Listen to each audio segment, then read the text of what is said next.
నమస్తే. ఈరోజు మహాభారతంలోని ఒక అద్భుతమైన స్టోరీ తెలుసుకోబోతున్నాం. ఇది చిన్నవారి నుంచి పెద్దవారి వరకు, పేదవారి నుంచి ధనవంతుల వరకు ప్రతి ఒక్కరికి ఎంతో ఉపయోగపడే స్టోరీ. మీరు ఓపికతో ఈ స్టోరీ చివరి వరకు వినండి, మీకే అర్థమవుతుంది. ఒకసారి తన రాజ్యంలో బాగా కరువు కాటకాలు వస్తాయి. దానికి ధర్మరాజు ఆలోచించి ఖచ్చితంగా ఇప్పుడున్న పరిస్థితుల్లో మనకు దీనికి కొంచెం ధనం అవసరం ఉంటుంది. ఈ ధనం మనం ఖచ్చితంగా అప్పు తీసుకురావాలి. ఈ అప్పు ఎక్కడ దొరుకుతుంది అని ఆలోచించి కుబేరుని దగ్గరికి వెళ్ళి అప్పు తీసుకురావాలనుకుంటాడు. అప్పు తీసుకురావాలని చెప్పేసి తన తమ్ముని భీమునికి ఆ పని అప్పు చెప్తాడు. కుబేరుని దగ్గరికి వెళ్ళి ఇట్లా మనం డబ్బు అవసరం ఉంది, ఇంత డబ్బు కావాలి అని చెప్పి నువ్వు వెళ్ళి అడుగు, ఇస్తాడు ఖచ్చితంగా అని చెప్పి పంపిస్తాడు. అప్పుడు భీముడు కుబేరుని దగ్గరికి వెళ్తాడు.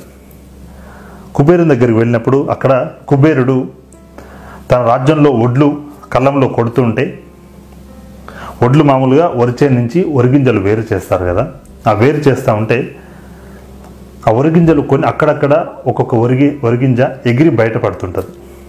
ఆ కళ్ళంలోకి వెళ్ళి ఎగిరి కొంచెం దూరంగా పడుతుంటే కుబేరుడు ఆ పక్కనే ఉండి ఒక్కొక్క ఒరిగింజను ఏరి తన సంచిలో వేసుకుంటాడు. వేసుకొని ఆ సంచి నిండగానే మళ్ళీ పోయి ఆ ఒరికుప్పలు వేస్తుంటాడు. భీముడు ఆశ్చర్యపోతాడు. అరే, ఇంత డబ్బున్న ఇతను ఒక్కొక్క ఒరిగింజ ఏరుకోవడం ఏంది అని చెప్పి ఆశ్చర్యపోతాడు. ఇలాంటి వాడి దగ్గర ఇంత డబ్బు ఉంటుందా, మా అన్నయ్య అనవసరంగా చెప్పాడు అని చెప్పి ఆలోచించి అక్కడి నుంచే రిటర్న్ వెళ్ళడానికి ప్రయత్నిస్తాడు. వెళ్తూ ఉంటే ఎందుకైనా మంచిది అన్నయ్య పంపించాడు కదా, ఒక్కసారి వెళ్ళి అడుగుదామని ఆలోచించి ఒక్కసారి కుబేరుని దగ్గరికి వెళ్ళి ఇట్లా అన్నయ్య పంపించాడు, మా రాజ్యం ఇట్లా కరువు ఉంది, మాకు కొంత డబ్బు కావాలి, కొన్ని రోజుల తర్వాత మీకు తిరిగి ఇచ్చేస్తాము అని చెప్పి కుబేరుని అడిగితే, సరే నేను ఇచ్చేస్తాను, నాకు ఒక 10 రోజులు టైం ఇవ్వండి, 10 రోజుల తర్వాత ఇచ్చేస్తానని చెప్తాడు. చెప్పగానే అప్పుడే భీముడు అనుకుంటాడు, నాకు తెలుసులే ఈయన దగ్గర డబ్బు ఎక్కడ ఉంటుంది, ఏదో అట్లా 10 రోజులు పోస్ట్ పోన్ చేసిండు అనే ఆలోచనతోనే ఉంటాడు. సరే వెళ్ళిపోతాడు. అలా అనుకుంటా వెళ్ళిపోయి ఇంటికి వెళ్ళిపోయిన తర్వాత ఇక్కడ ఏం జరిగిందో అదంతా ధర్మరాజుకు చెప్తాడు. చెప్పిన తర్వాత అయిపోతుంది, ఓ 10 డేస్ రానే వచ్చేస్తుంది.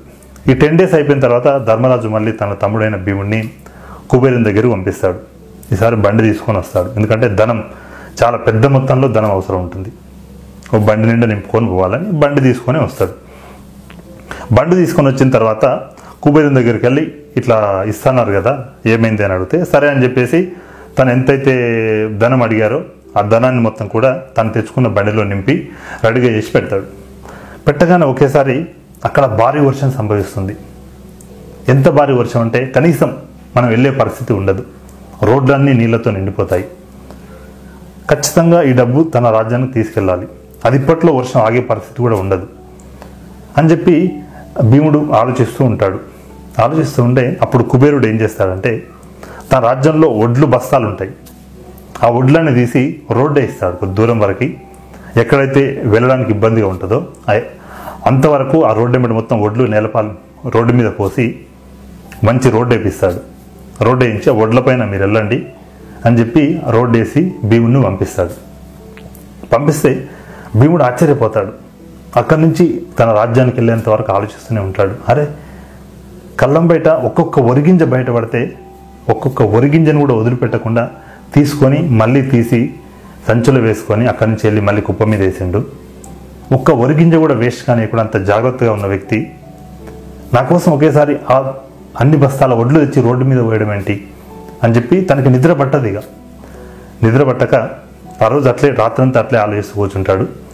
తెల్లారు లేచిన తర్వాత తన అన్న ధర్మరాజు దగ్గరికి వెళ్ళి అడుగుతాడు, అన్నయ్య ఏంది పరిస్థితి, అసలు నాకు ఇంకా కుబేరుని అర్థం కాలేదు. ఆ రోజు కళ్ళంలోకి వెళ్ళి ఒక్కొక్క ఒరిగింజ బయటపడితే ఒక్క ఒరిగింజ కూడా వేస్ట్ కాకుండా అది తీసుకొచ్చి దాచిపెట్టుకున్నాడు. అలాంటిది ఈరోజు వర్షం వస్తుందంటే కొన్ని బస్తాల ఒడ్లన్నీ తీసి రోడ్డు మీద పోసింది మన కోసము అని చెప్పి అడుగుతాడు.